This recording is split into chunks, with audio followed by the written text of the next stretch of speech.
Hello everyone, welcome to Dexter Chem. आज हम लोग बात करने जा रहे हैं केमिकल काइनेटिक्स 2021 के पीवाईक्यूज के बारे में। तो स्टार्ट करते हैं स्ट्रेट अवे अपना डिस्कशन।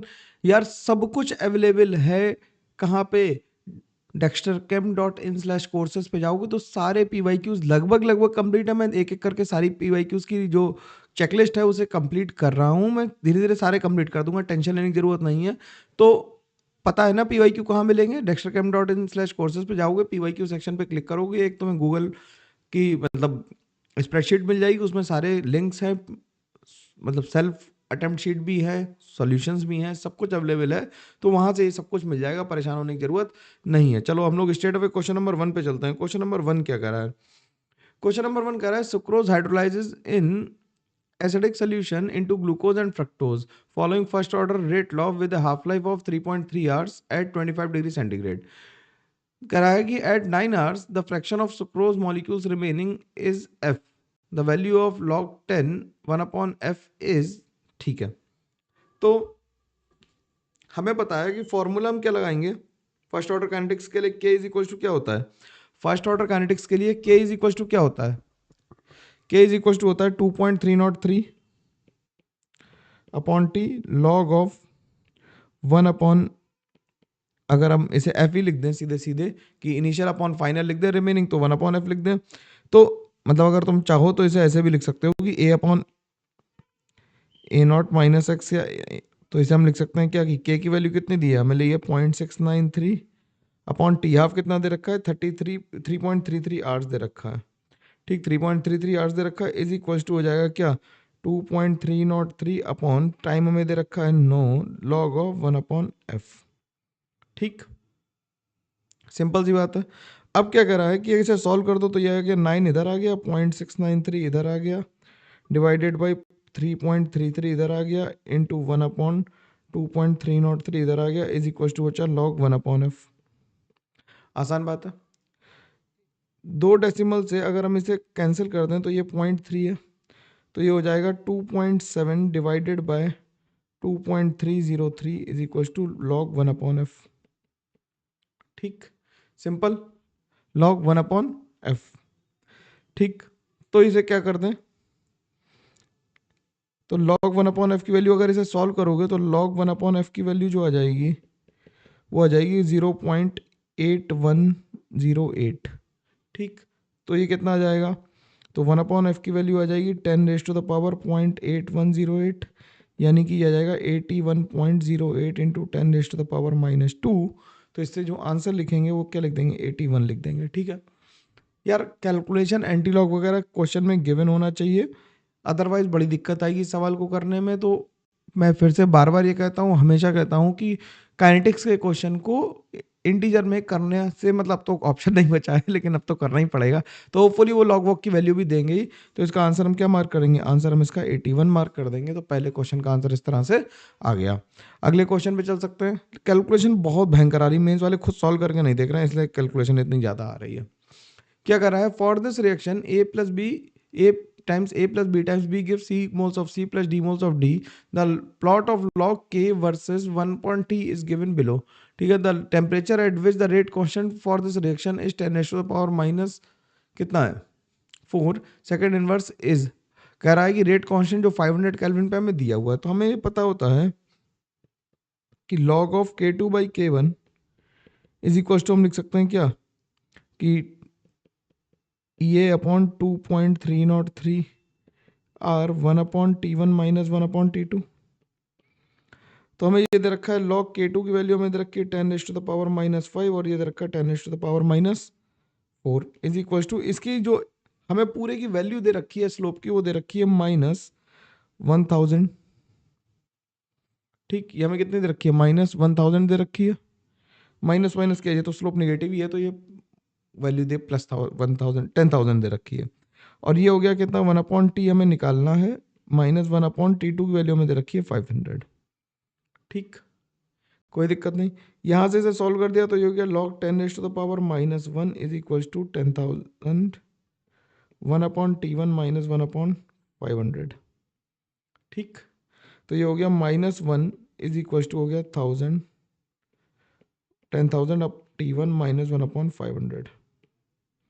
ठीक, कोई परेशानी नहीं। अब इसे इधर ले आते हैं, तो ये अगर लिख दें कितना 500 T1 अपॉन कितना हो जाएगा 10,000 इज इक्वल टू 1 अपॉन, ये तो T1 तो सबका कैंसिल ही हो गया, ये बचेगा 500 माइनस T1। इसे यहाँ से कैंसिल कर दो, ये बचेगा कितना 20, 2 जीरो से 2 जीरो गए 20 बचा, तो minus T1 upon 20 is equal to आ गया 500 माइनस T1। ठीक, तो T1 की वैल्यू कितनी आ गई, T1 इधर आ गया, कॉमन ले लेते हैं, तो ये बन गया कितना 19 अपॉन 20 इंटू 500। ठीक, 19 अपॉन 20 बचा 500 का, तो ये हो गया T1 की वैल्यू यहाँ से कितनी आ गई, T1 की वैल्यू आ गई यहाँ से 10,000 डिवाइडेड बाई 19, तो ये आ जाएगा 526.31। तो जो आंसर लिखेंगे वो 526 लिख देंगे। लंबा सवाल था, कैलकुलेशन वाला, तसल्ली से सॉल्व करोगे आसानी से हो ही जाएगा, टेंशन लेने की जरूरत नहीं है। ठीक, अगला सवाल क्या कह रहा है, अगला सवाल फिर से जब भी ईए का सवाल आएगा तो देखो क्या है, लेंदी हो जाएगा सवाल। कह रहा है the rate constant of a reaction increases by 5 times on increasing temperature from 27 degree centigrade to 52 degree centigrade, the value of activation energy in kilojoule per mole. तो देखो क्या करें, तो हमें कह रहा है 5 टाइम्स बढ़ गया, तो log K2 upon K1 formula तो अपना वही यूज़ कर लें, ये upon 2.303 R 2.303 R log of, sorry log of कर रहा हूँ, 1/T1 minus 1/T2, value put कर दो। कह रहा है कि 5 टाइम्स हो गया, लॉग 5 हो गया, ये हो गया, हमें ई की वैल्यू फाइंड आउट करनी है, ये हो गया 2.303 इंटू 8.314, 1/T1 हो गया 300 माइनस 1/T2 हो गया 325। ठीक, log 5 की वैल्यू हो गई 0.6 ले लें, 0.6 की 0.7 ले लें, 0.699 होती तो 0.7 ले ली, ये अपॉन 2.303 इंटू 8.314 इंटू ऊपर बचेगा 25, नीचे बचेगा 300 इंटू 325। अब यार इन सबको मल्टीप्लाई करके डिवाइड कर दोगे तो देखो क्या करना पड़ेगा, 0.7 into 2.303 into 8.314 into 300 into 325 divided by 25। इसे पूरे को सॉल्व कर दोगे तो जो आंसर आ जाएगा वो आ जाएगा कितना 52.271 किलो जूल। आंसर यार मतलब पहले से कैलकुलेटर से करके ही रखना पड़ रहा है, कोई ऑप्शन नहीं है कि इतना बड़ा सवाल का कैलकुलेटर, क्योंकि मेरे को तो बहुत सारे सवाल लगाने हैं ना कम टाइम में, कि मैं कैलकुलेटर से ना करूं और यहाँ पे लेके बैठा रहूं करता रहूं कैलकुलेशन, ये सही तरीका नहीं है। तो आंसर इसका लिख देंगे कितना 52, आंसर कितना लिख देंगे 52। बड़े बड़े सवाल हैं, देखने में पता लग रहा है। अगला सवाल क्या कह रहा है, अगला सवाल कह रहा है an exothermic reaction x has activation energy of 30 kilo joule, if the energy change delta E during the reaction is -20 then the activation energy for this reaction is। अब देखो क्या कर रहा है, डेल्टा ई यानी कि हमें डेल्टा एच दे रखा है बेसिकली, और एक्टिवेशन एनर्जी दे रखी है, तो हमें निकालनी है रिवर्स रिएक्शन की। तो ये तो क्वेश्चन पढ़ के ही हो जाना चाहिए, देखो ये आसानी से कैसे करता है। ये हमने एनर्जी वर्सेस रिएक्शन कोऑर्डिनेट का ग्राफ बनाया। अब रिएक्शन कैसी है, एंड एक्सोथर्मिक है, क्योंकि डेल्टा एच कैसा है नेगेटिव, ये है डेल्टा एच की वैल्यू या डेल्टा ई जो भी कह लो, ये है 20। ठीक, ये हमें दे रखी कितनी, ये रखी 30, तो ये कितनी हो जाएगी, ये हो जाएगी 50। दोनों को ऐड कर देंगे, है कि नहीं, तो आंसर कितना लिख देंगे 50 किलो जूल लिख देंगे। सही है, आसान सवाल। अगला सवाल, ऐसा सवाल आ जाए तो खुशी मिलती है, लेकिन वो बहुत कैलकुलेशन वाले आ जाए तो बहुत दुख होता है। क्या कह रहा है, if the activation energy of a reaction is 80.9 kilojoule per mole, the fraction of molecule at 700 Kelvin having enough energy to react to form product is e to the power minus x। ठीक, तो कह रहा है कि the value of x is, अब x की value हमसे पूछ रहा है, तो हम जानते हैं e to the power minus x जो होगा, हम फॉर्मूला जानते हैं n upon n naught is equal to क्या होता है e to the power minus E A by R T. ये वही फ्रैक्शन ऑफ मॉलिक्यूल्स हैं जो क्रॉस ओवर कर गए। ठीक, ये क्या है, फ्रैक्शन ऑफ मॉलिक्यूल्स जो क्रॉस ओवर कर गए। तो e to the power minus x किसके बराबर हो जाएगा, इसे उठा के नीचे रख लेते हैं, e to the power minus x हो जाएगा e to the power minus E A upon R T से, तो x की वैल्यू जो आ जाएगी वो E A upon R T के बराबर आ जाएगी। ई ए की वैल्यू रखी 80.9 इंटू 10⁻³ आर की वैल्यू रखी 8.31 इंटू जो टेम्परेचर दे रखा है वो 700 दे रखा है। इन सबको पूरे को सॉल्व करोगे तो x की वैल्यू 13.9 आ जाएगी। तो जो आंसर लिखेंगे हम वो कितना लिख देंगे 14 लिख देंगे। आंसर कितना लिख देंगे? 14 लिख देंगे।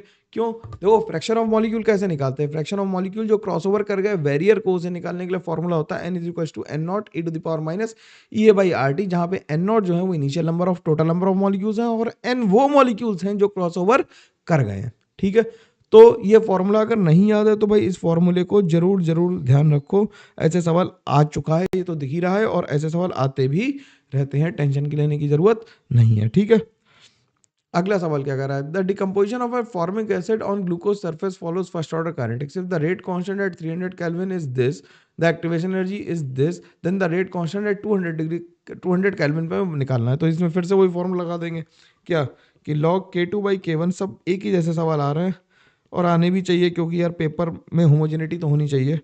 2.303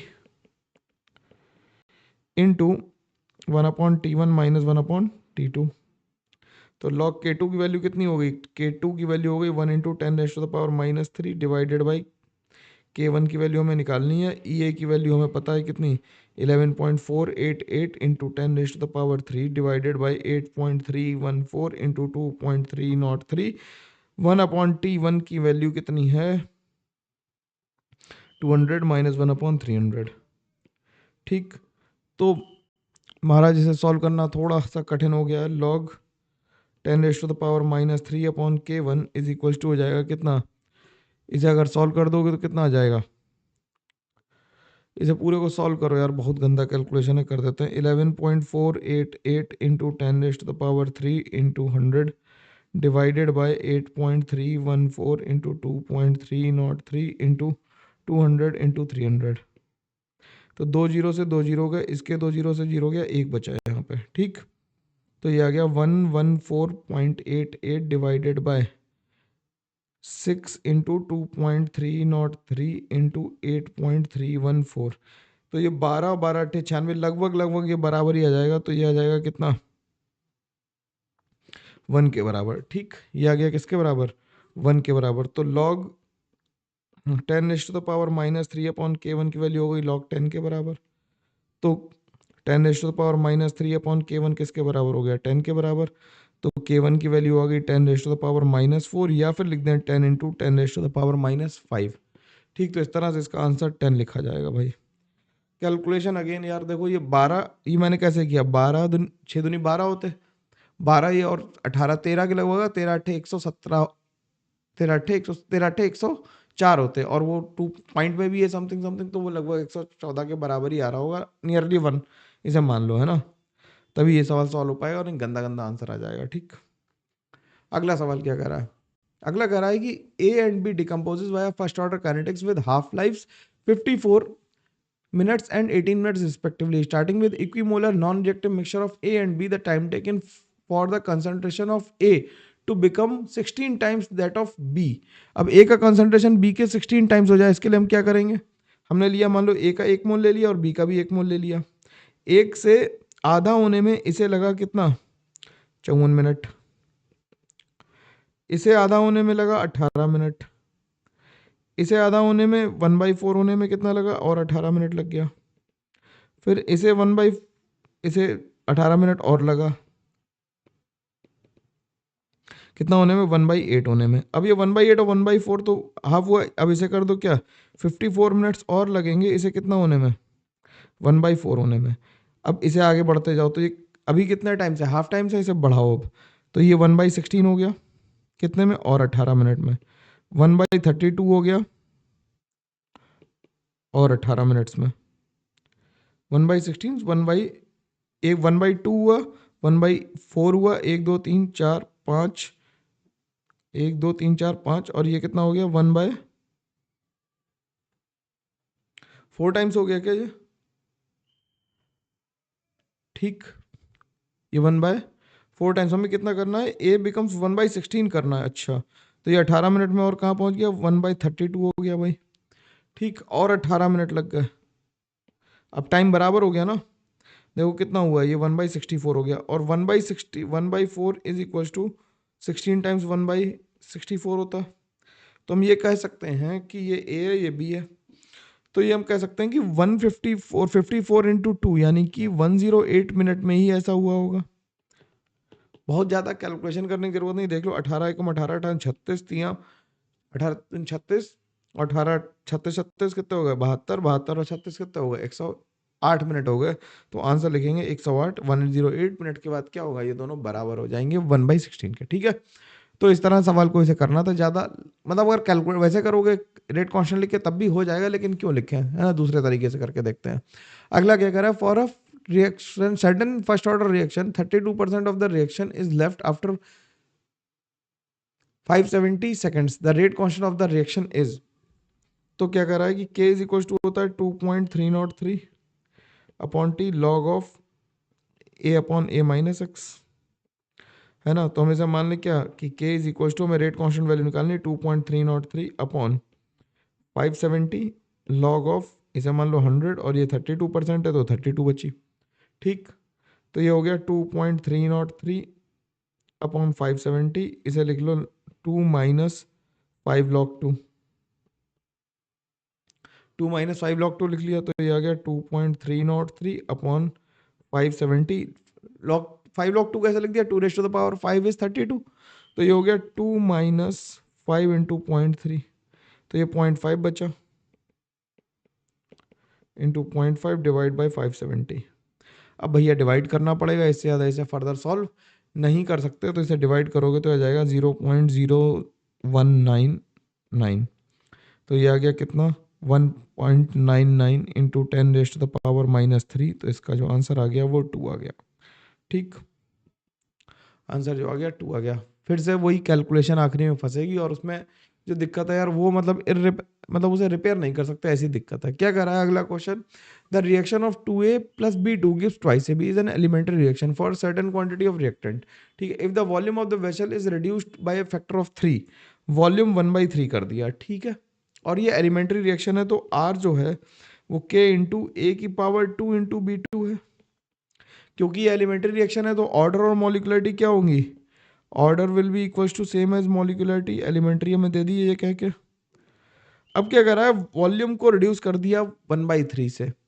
अगर वॉल्यूम हो गया है नया वॉल्यूम v/3 हो गया, तो कॉन्सेंट्रेशन था वो 3c हो गया होगा, तो ये हो गया होगा 3 का स्क्वायर इंटू 3, यानी कि 27 टाइम्स जो होगा वो बढ़ जाएगा। ठीक है, वॉल्यूम 1/3 हुआ तो कंसंट्रेशन क्या हो जाएगा, 3 टाइम्स हो जाएगा। कंसंट्रेशन 3 टाइम्स होने का मतलब क्या है कि रेट बढ़ गया। ठीक है, कितने गुना बढ़ गया, 27 गुना बढ़ गया। ठीक है, अगला सवाल देखें। अगला सवाल तो बेहतरीन सवाल है। देखो भाई, ऐसे सवाल आ जाए तो तुम समझ लो तुम्हारी किस्मत अच्छी है। क्या कर रहा है कि एक रिएक्शन गिवन है, twice NO plus Cl2 gives twice NOCl। This reaction was studied at -10 degree centigrade and the following data was obtained. ठीक है, अब देखो इसमें क्या हो रहा है, ये दोनों कांस्टेंट है, ये कितने टाइम्स हो गया, ये ऑलमोस्ट 2 टाइम्स हो गया। तो जब ये 2 टाइम्स हुआ तो वो भी 2 टाइम्स हुआ, तो इसके रिस्पेक्ट में फर्स्ट ऑर्डर आ गया। अब अगली बार देखोगे तो तुम्हें पता लगेगा कि ये दोनों कांस्टेंट है, ये कितने टाइम्स हुआ, ये 2 टाइम्स हुआ, तो ये कितने टाइम्स हुआ, ये 4 टाइम्स हुआ, तो इसके रिस्पेक्ट में ऑर्डर कितना आ गया, 2 आ गया। तो ओवरऑल ऑर्डर निकालना है, तो रेट कांस्टेंट क्या हो जाएगा, NO की पावर 2 इंटू Cl की पावर Cl2 पावर 1, तो ओवरऑल ऑर्डर कितना आ जाएगा, 3 आ जाएगा। ठीक, ऐसे सवाल आ जाए जैसा ऊपर वाला था, ये आसान सवाल है, इन्हें जल्दी से करा जा सकता है। ठीक, अगला क्या कह रहा है, reaction has half life of 1 minute, the time required for 99.9% of its completion is. ठीक है, तो k इज इक्वल टू क्या है, 2.303 अपॉन क्या हो गया, t log of a upon a0 upon a लिख देते हैं, तो ये हो गया k हो गया 0.693, 0.693 को ऐसा लिख दो, 0.693 को ऐसा लिख दो, 2.303 इंटू लॉग 2 अपॉन 1 मिनट है, मिनट में ही निकालना, तो ये हो जाएगा 2.303 अपॉन टी लॉग ऑफ, ये ऊपर हो गया 100 और ये 99 पॉइंट खत्म हो गई, तो ये 0.1 बचा, तो ये आ गया इतना। तो ये क्या हो गया, इससे ये कैंसिल हो गया, तो टी की वैल्यू आ गई, ये आ गई कितनी, 3 अपॉन लॉग 2। 3 अपॉन लॉग 2 को हम कितना लिख सकते हैं, 3 अपॉन 0.3 लिख सकते हैं, तो ये कितना आ जाएगा, 10 आ जाएगा। तो 10 मिनट्स में ये काम हो जाएगा। तो इससे एक हमें रिलेशन भी पता लग गया कि T 99.9% is equal to 10 times T half, ये एक रिलेशन भी पता लग गया हमें। ठीक है, चलो अगला क्वेश्चन देखते हैं। अगला कह रहा है, the inactivation rate of a viral preparation is proportional to the amount of virus In the first minute after preparation 10% of the virus is inactivated. The rate constant for this reaction is. तो ये तो बिल्कुल first order reaction का ही है सवाल सीधा सीधा। तो k इज इक्वल टू क्या लगा दो 2.303 upon T log of a upon a minus x.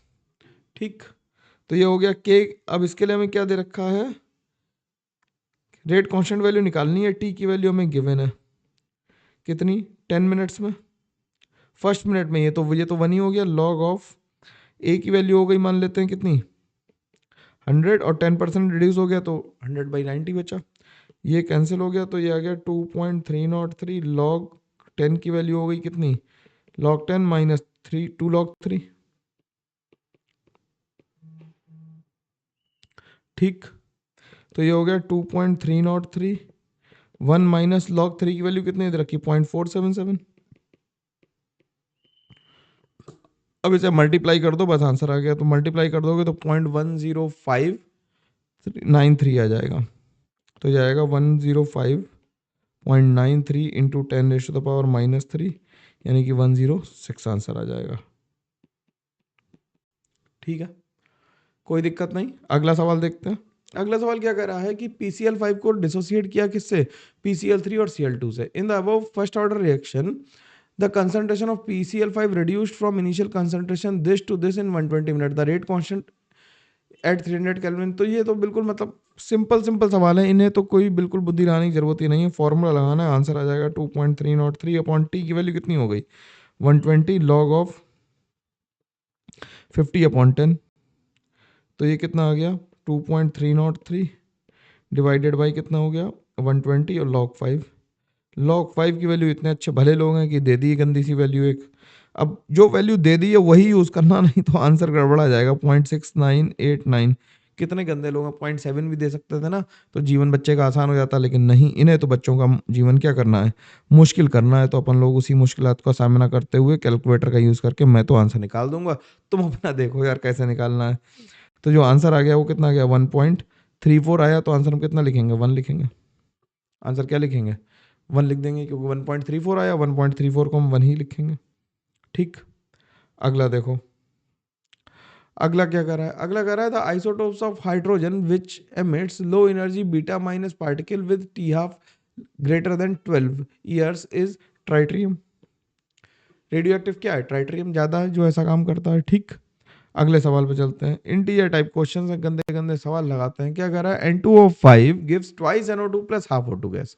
कर रहा है in the above first order reaction the initial concentration of N2O5 by is this, the concentration 1 घंटे बाद is this, the rate constant. फिर से वही सवाल, बार बार सेम चीज, बस ये फॉर्मूला याद हो रहा है हमें और तुम देख रहे हो इसके इतर उतर कोई सवाल नहीं आ रहा है। तो काइनेटिक्स क्या रिवाइज करना है, यू नो बेटर। ये कितना था 2.40 इंटू 10⁻⁻² अपॉन 1.60 इंटू 10⁻⁻²। तो ये तो कैंसिल हो गया। ठीक, ये इससे कैंसिल हो गया, ये 8 दूनी 16 आ गया, 8 3 24 आ गया। ठीक, तो ये आ गया 2.303 अपॉन 60 अपॉन कितना आ गया 60 log 3 minus log 2। Log 3 minus log 2 की वैल्यू सबको पता है लॉग की, ये तो मतलब कॉमन वैल्यूज हैं। तो ये हो गया 0.477 माइनस 0.301। ठीक, अब यार मल्टीप्लाई कर देना और आंसर ले लेना। ठीक, 2.303 इंटू 0.176 डिवाइडेड बाय 60, तो इससे आ जाएगा 7 इंटू 10⁻⁻, इसे आ जाएगा कितना 6.7 इंटू 10⁻⁻3। तो आ जाएगा 7 इंटू 10⁻⁻3। कुछ नहीं, सवाल तो ऊपर पहली लाइन में ही खत्म हो जाता है यहीं पे। अगर ये तुमने लिख लिया तो सवाल खत्म हो गया, फिर तो कैलकुलेशन है और कैलकुलेशन तो करनी ही पड़ेगी, जैसा कि दिख रहा है। क्या कर रहा है द फॉलोइंग ग्राफ्स। अब इन ग्राफ्स को देखो। ठीक, और हमसे क्या कर रहा है कि हमें करना क्या है, इन 5 ग्राफ को चूज द ऑप्शन। तो हमें ये बताना है कौन सा ग्राफ कौन से ऑर्डर का है। ठीक है, अगर रेट टाइम के साथ चेंज नहीं हो रहा है तो वो कैसा है 0 ऑर्डर। ठीक, T½ इनिशियल T½ जो 0 ऑर्डर के लिए होता है वो क्या होता है, T½ प्रोपोर्शनल होता है किसके A0 के। तो ये 0 ऑर्डर हो गई। अगला क्या कर रहा है, अगला हमें पता है कि कंसंट्रेशन टाइम के साथ एक्सपोनेंशियली डिक्रीज कर रहा है, तो ये क्या हो गई फर्स्ट ऑर्डर हो गई। कंसंट्रेशन टाइम के साथ वेरी नहीं कर रहा है, कॉन्सेंट्रेशन टाइम के साथ वेरी नहीं कर रहा है, तो ये भी क्या है, जीरो ऑर्डर है, ठीक। और ई के बारे में क्या कर रहा है, ई के बारे में कह रहा है रेट ऑफ रिएक्शन और कॉन्सेंट्रेशन, जैसे जैसे रेट बढ़ रहा है कॉन्सेंट्रेशन बढ़ रहा है, ठीक। कॉन्सेंट्रेशन बढ़ने के साथ रेट लीनियरली वेरी कर रहा है, यानी कि ये भी क्या है, फर्स्ट ऑर्डर है। तो ए बी और डी क्या है, जीरो ऑर्डर, सी और ई फर्स्ट ऑर्डर है। ए बी डी, डी के बारे में तो ए बी और डी, डी के बारे में हम लोग कंसंट्रेशन कांस्टेंट है टाइम के साथ, कंसंट्रेशन चेंज नहीं हो रहा है टाइम के साथ, तो रिएक्शन रुकी हुई भी हो सकती है, तो परफेक्टली जीरो ऑर्डर नहीं कर पाएंगे, इसे जीरो ऑर्डर मत ही कहो, है ना, परफेक्टली नहीं कर पाएंगे। इसलिए हम क्या कह सकते हैं कि ए बी जीरो ऑर्डर और सी और ई क्या है, फर्स्ट ऑर्डर है, जो कंफर्म हो के कह सकते हैं वही कह रहे हैं, ठीक है। समझ गया ना वो क्यों नहीं कहा, क्योंकि उसमें हम परफेक्टली नहीं कह पा रहे थे, ठीक। कह रहा है for a chemical reaction A to B it was found that the concentration of B increase by 0.2 mole per litre in 30 minute, the average rate, तो एवरेज रेट कितना कितना हो जाएगा, इन आर में निकालना है, तो 0.2 एवरेज रेट कैसे लिखते हैं, delta R is equal to delta C upon delta T, तो 0.2 डिवाइडेड बाई 0.5, तो कितना आ जाएगा आंसर, इससे कैंसिल हो गया, ये आ गया 0.4, यानी कि 4 इंटू 10⁻⁻⁻1 आ गया, तो आंसर क्या लिख देंगे, 4 लिख देंगे। सरल सवाल, आसानी से लग गया। अगला क्या कर रहा था, for a reaction of nth order the unit of the rate constant is, अब unit of the rate constant कैसे निकालेंगे, r इज इक्वल टू क्या लिख देंगे, k इंटू ए की पावर n, तो ये हो गया mole per litre second is equal to हो गया k into mole per litre की पावर n, तो k की वैल्यू कितनी आ गई, k की वैल्यू आ गई मोल की पावर 1 माइनस एन, लीटर की पावर n माइनस 1 और सेकंड की पावर -1, तो आंसर जो आया वो हमारा सी आ गया, ठीक। अगला सवाल क्या कह रहा है, अगला सवाल कह रहा है for first order reaction A to B 1 mole of A gives 0.2 moles of B after 100 minutes, the half life of the reaction is, तो ये कैसे लिखेंगे भाई कि A से 2B बन रहा है, t इक्वल टू 0 पे ये 1 था, ये 0 था, t इक्वल टू 100 पे क्या हुआ, ये 1 में से 0.1 गया, तो ये बन गया 0.2, और इतना ही में बनाना था, तो फॉर्मूला देते हैं log k is equal to क्या हो गया, sorry k is equal to क्या हो गया, k इज इक्वल टू हो गया 2.303 अपॉन t, 100 दे रखा है, लॉग ऑफ 100 अपॉन या 1 अपॉन 0.9, ठीक, ठीक है। अब अगर हम टाइम को इधर लिख लें और इसे लिख लें 2.303, क्योंकि हमें निकालना हाफ लाइफ, तो 1 अपॉन या 10/9 लिख लेते हैं इसे, इसे लिख लो क्या 2.303 इंटू के की वैल्यू हो जाएगी कितनी, T half upon 0.693, 0.693 upon T half होगी, टी हाफ ऊपर पहुंच गया, इज इक्वल टू लॉग 10 को लिख लो क्या 1 माइनस 2 इंटू 0.477, ठीक। और अच्छा 303 तो लेनी नहीं है, तो लॉग 0.3 ही ले लो इसे, ठीक, तो ये पूरा कैंसिल ही हो जाए आसानी से, इसलिए ऐसे नंबर दे रखे। तो ये क्या हो गया, ये हो गया 0.3 टाइम्स, ठीक। तो टी हाफ की वैल्यू जो आ गई वो आ गई 30 डिवाइडेड बाय 1 माइनस 2 इंटू 0.477, ठीक। इसे डिवाइड कर दोगे तो जो आंसर आ जाएगा वो आ जाएगा कितना, आंसर जो आ जाएगा वो कितना आ जाएगा 30 डिवाइडेड बाई 1 माइनस, ये आ जाएगा 2 7 14, 2 7 14 15.9, ठीक। तो ये कितना आ गया, ये आ गया 30 अपॉन, ये माइनस कर दिया तो ये आ गया 6 4, इतना ही बचा 0.46, इसे ऊपर लेगा, ठीक, तो ये आ जाएगा 657, ठीक। तो ये 657 सेकेंड्स आ गया, तो आंसर क्या लिखेंगे 657 लिख देंगे, ठीक। बस डिवाइड करना था, अब कुछ नहीं बचा इसके बाद, ठीक। ये पॉइंट था, 2 जीरो ऊपर लगेंगे इसलिए, ठीक है, 0.46 था ना, तो 2 जीरो ऊपर लगेंगे, तो ये इतना मिनट आ गया।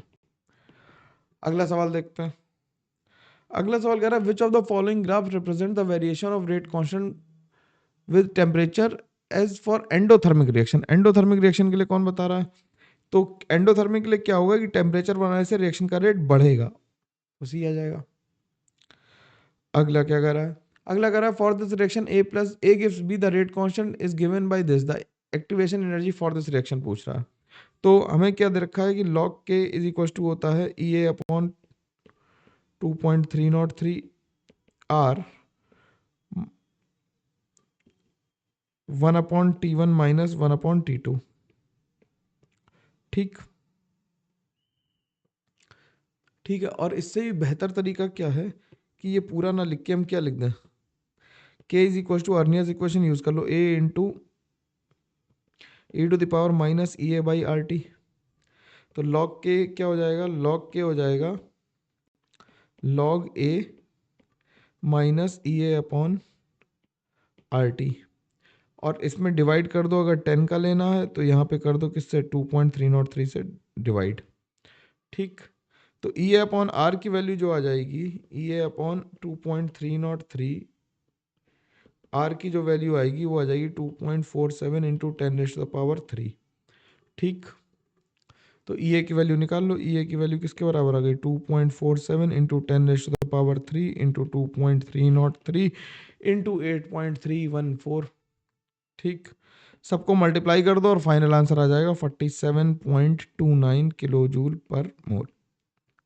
ठीक। अर्नियस इक्वेशन का यूज किया, लॉग ले लिया और फिर तो मल्टीप्लाई करना था, तो आंसर क्या लिखेंगे, 47 लिख देंगे। गंदी गंदी कैलकुलेशंस जिन्हें हमें करना पड़ता है, मजबूरी है, कोई दिक्कत की बात नहीं है जो है कर सकते हैं। क्या लिखा है कि for the first order reaction the ratio of the time for 75% completion of reaction to 50%। 75 में कितनी होंगी, 2 हाफ लाइफ होंगी, तो डबल लगेगा टाइम। ठीक। अगला सवाल क्या कह रहा है, अगला सवाल कह रहा है the rate first order rate constant for the decomposition of calcium carbonate at 700 degree centigrade at kelvin is this, the activation energy is this, the rate constant at 600 kelvin is this, the value of this. ओ यार फिर से वही सवाल लगाओ यार कि log K2 upon K1 is equal to E A upon 2.303 R 1/T1 minus 1/T2। ठीक है। तो 700 पे है और हमें 600 पे निकालना है, तो log 6.36 into 10⁻³ divided by K1 की वैल्यू हमें निकालनी है इज इक्वल टू ई ए की वैल्यू हो गई 209 इंटू 10⁻³ 2.303 इंटू log 6.6 का सबकी वैल्यू दे रखी है, बहुत ही भले लोग हैं। तो 2.303 इंटू आर की वैल्यू लो 8.31 इंटू 1/600 माइनस 1/700। ठीक। सबको वैल्यू सॉल्व कर दो तो इसकी वैल्यू कितनी आ जाएगी, इसे लिख दें क्या, इसकी वैल्यू होगी -2.19 minus log K1 is equal to, इसे पूरे को सॉल्व करके 2.6 आ जाएगा। ठीक। तो माइनस ऑफ log K1 की वैल्यू जो आ जाएगी वो आ जाएगी 4.79, तो K1 की वैल्यू आ जाएगी 10⁻⁻4.79। अब 4.79 को 10⁻⁻5 के ऑर्डर में लिखेंगे तो 1.62 इंटू 10⁻⁻5 आ जाएगी, और हमें लिखनी है 10⁻⁻6 के पावर में, तो 16.2 इंटू 10⁻⁻6 लिख देंगे, तो आंसर आ जाएगा 16। ठीक है। फिर से वही बात है यार कि भयंकर कैलकुलेशन करनी पड़ रही है, और मेरे को भी बहुत तकलीफ होती है, जो बहुत कैलकुलेशन होती है, मतलब I am not happy in this. ठीक। अगला सवाल क्या कह रहा है, कह रहा है the reaction that occurs in a breath analyser a device use to determine the alcohol level in a person's blood stream. ठीक है, जो पुलिस वाले यूज कर रहे होंगे शायद ये वही है। कह रहा है the rate of appearance of Cr2SO4 whole thrice is this minute at a particular time, the rate of disappearance of C2 alcohol पूछ रहा है। तो अगर हम ये लिख लें कि अगर हम इसके लिए रेट R लिखें तो क्या लिखेंगे, 1/2 माइनस का D of K2 Cr2O7 divided by dt is equal to -1/8 times D of H2SO4 by dt is equal to minus का 1/3 D C2H6O by dt is equal to plus 1/2 D Cr2SO4 whole thrice by dt। तो basically इन दोनों से काम चल जाएगा। हमें जो दे रखी है वैल्यू वो इसकी वैल्यू दे रखी है, तो इसकी वैल्यू दे रखी है, तो ये किसके बराबर होगी, 2/3 टाइम्स, जो हमें निकालनी है किसकी वैल्यू, हमें इसकी वैल्यू निकालनी है, तो ये किसके बराबर हो जाएगा, d(C2H6O/dt will be equals to 3/2 times d(Cr2SO4 whole thrice by dt। ठीक, तो ये 3/2 टाइम्स हो गया, और इनटू कितनी दे रखी है, 2.67, तो इससे काट देते तो ये 1.33 आ जाएगा, तो ये आ जाएगा 3.99, तो ये आ जाएगा 4 आंसर। ठीक, अगला सवाल फिर से वही कह रहा है, order of overall anode reaction बताना है, तो ये आसान सवाल होते हैं, ऐसे सवालों को कैसे करेंगे फिर से देख लेते हैं। देखो भाई, इसका रेट कांस्टेंट है, तो ये कितने टाइम्स हुआ, इस टाइम पे ये कितने टाइम्स हुआ, 3 टाइम्स हुआ, तो ये भी 3 टाइम्स हो गया, तो इसके रिस्पेक्ट में फर्स्ट ऑर्डर आ गया। अब इसके रिस्पेक्ट में फर्स्ट ऑर्डर आ गया, अब देखना जरा ये कितना है, ये दोनों कांस्टेंट है, ये कितने टाइम्स हुआ, ये 4 टाइम्स हुआ, तो ये भी कितने टाइम्स हो गया, ये भी 4 टाइम्स हो गया, तो इसके रिस्पेक्ट में भी फर्स्ट ऑर्डर आ गया, दोनों के रिस्पेक्ट में फर्स्ट ऑर्डर आ गया। तो विद रिस्पेक्ट टू एनओ बताना है, तो ऑर्डर तो हम 1 ही लिखेंगे, और ओवरऑल ऑर्डर कितना हो जाएगा, ओवरऑल ऑर्डर 2 आ जाएगा। ठीक है, तो इस तरह से 25 क्वेश्चन थे काइनेटिक्स के, काफ़ी ज़्यादा आए थे 2021 में। हम लोगों ने सारे डिस्कस कर लिए सुरक्षित तरीके से, आराम से। कैलकुलेशन यार बहुत वियर्ड थी, कैलकुलेटर्स का यूज लगेगा, घर पे सॉल्व करोगे, नहीं तो it will take a huge time of, मतलब टाइम चाहिए होगा।